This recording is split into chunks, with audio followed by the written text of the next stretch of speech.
வாழ்க வையகம், வாழ்க வையகம், வாழ்க வளமுடன். குரு வாழ்க, குருவே துணை. என் சிந்தனையை உடல் நலத்தை சீரமைத்து ஓய்வித்த ஆசானின் பாதங்களை பணிந்து எனது உரையை தொடங்குகிறேன். இந்த இணைப்பில் இணைந்துள்ள அனைத்து நல்லுள்ளங்களுக்கும் காலை வணக்கத்தையும் வாழ்க வளமுடன் என்ற மனமார்ந்த வாழ்த்துக்களையும் கூறி இன்றைய சிந்தனையை தொடங்குகிறேன். ஆசான் அவர்கள் வாழ்க்கை மலர்களில் நாளொரு நற்சிந்தனை. இன்று மே 8ஆம் தேதி. இன்றைய தலைப்பு இனி சினம் ஏன் அப்படின்ற தலைப்பு. மகரிஷி அவங்க அகத்தாய் பயிற்சியில் 3வது வரதான் சினம் தவிர்த்தல், அதாவது எண்ணம் ஆராய்தல், ஆசை சீரமைத்தல், சினம் தவிர்த்தல், கவலை ஒழித்தல், நான் யார். இல்லை 3வது வரதான் சினம் தவிர்த்தல். இன்னைக்கு கொடுத்துருக்கிற தலைப்பில் கடைசியாக சினம் தவிர்த்தல் பயிற்சியை பற்றி நம்ம பார்க்க போகிறோம். முதல்ல சினம்னா என்ன? ஆசைக்கு தடை ஏற்படும் போது ஏற்படுற ஒரு உயிரின் எழுச்சி தான் சினம். அந்த சினம் ஏன் வருதுன்னா எதிர்பார்ப்பு, அது போகிற பொறுமை இல்லாமல் இருக்கிறது, சகிப்புத்தன்மை இல்லாமல் இருக்கிறது, இந்த மாதிரி இயலாமையால் இதனால நம்மளுக்கு சினம் வருது. இந்த சினம் எனும் சேர்ந்தாரை கொள்ளு இனம் எனும் ஏம புனையை சுடும் அப்படின்னு சொல்லுவாங்க. அதாவது ஏமம்னா தங்கம் போன்ற உறவு. நம்ம சுற்றி இருக்கவங்க சினத்தினால நம்ம கெட்டு போடும். சினம் தன்னையும் கொண்டு பிறரையும் கொள்ளுமா. சினம் தற்கொலைக்கு சமம்னாங்க. சினத்தை பற்றி பழமொழிலாம் சொல்லுவாங்க. ஆத்திரக்காரனுக்கு புத்தி மட்டுன்னுவாங்க. அதாவது கோவத்தோடு எழுந்தவன் நஷ்டத்தோடு உட்காருவான்னுவாங்க.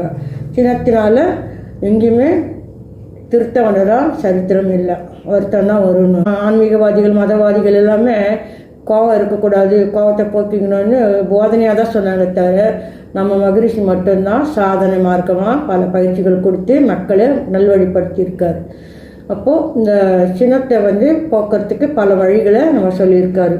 இப்போ அதாவது கோவம் வந்தால் நம்ம உடம்புல பிபி ஹை ஆகிடும், ஹார்ட் அட்டாக் வரும், முக விகாரம் அடையும், நரம்புகள்லாம் துடிக்கும், கண்கள் சிவக்கும், அப்புறம் உயிர்த்துகள் தன்னை விட்டு உடம்பு இப்போ வெளியேறும், என்ன செய்யணும்னு தெரியாது, ஒரு மயக்க நிலை வரும்.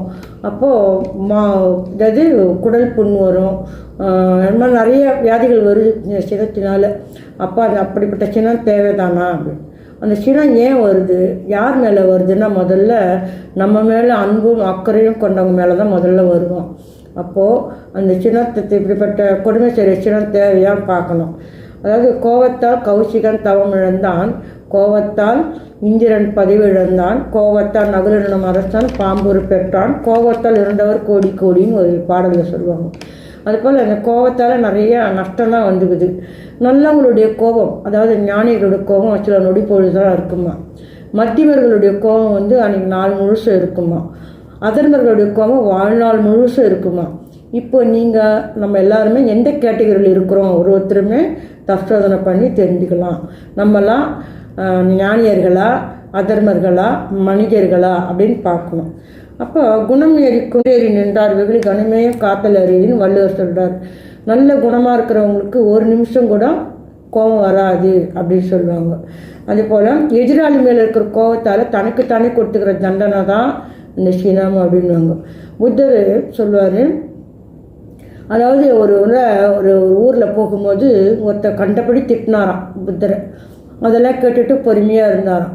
அப்போ சீடர் அவன் போன பிறகு ஏன் நீங்கள் அமைதியாக இருந்தீங்கன்னு போது, அந்த பொருளை அவன் கொடுத்த பொருளை நான் வாங்கலைன்னா அது அவனுக்கு தானே சொந்தம், அதுபோல் அவன் என்னை திட்டினானா அது அவனுக்கு தான், அந்த நான் வாங்கலைன்னா அந்த அவனுக்கு தான் போய் சேரும் அப்படின்னு சொன்னாராம். அதாவது கோபம் பண்ணுறவங்க சத்தமாக பேசும்போது அவங்க ரொம்ப தூரத்தில் மனசு ரெண்டு விலகி இருக்கான். அன்பாக பேசும்போது பாருங்கள் யாருக்குமே கேட்காது, மெதுவாக கிசு கிசுன்னு பேசுவாங்க. அதுபோல் கோபத்துக்கு மனிதர்களை மனதால் தூர தள்ளி வைக்கிற பண்பு இருக்குது. அதனால் அந்த கோபம் நம்ம என்ன பண்ணணும், அதுக்காக பயிற்சி முறை தான் மகரிஷி கொடுத்துருக்காரு. இப்போ அந்த கோபம் பயிற்சி என்ன பண்ணோம், துரிய தவம் ஏற்றி 10 நிமிஷம் பண்ணிட்ட பிறகு ஒரு பேப்பர் பேனா எடுத்துகிட்டு யார் யார் மேலே கோபம் வருதுன்னு அப்படி பேப்பரில் எழுதிக்கணும். ஒரு 5-6 பேர் வருவாங்க. முதல்ல ஒருத்தர் பேர் எடுத்துக்கிட்டு அவங்கள நம்ம எப்படி அவங்கக்கிட்ட கோபம் சினம் தவிர்த்தல் பயிற்சி பண்ணணும், நம்ம ஒத்திக்கி பார்க்கணும். காலையிலேருந்து அவருக்கு தொடர்பு கொள்ளும் போது எனக்கு கோபம் வரும்போது அவர் பேசுவார். நான் என்ன பண்ணணும், கோவம் வராது, அமைதியாக இருக்கணும், இல்லை அதை இடத்த விட்டு வெளியே போயிடணும், இல்லை மௌனமாக இருக்கணும் அப்படின்னு நம்மளுக்குள்ளே பல தடவை ஒத்தி பார்க்கணும்.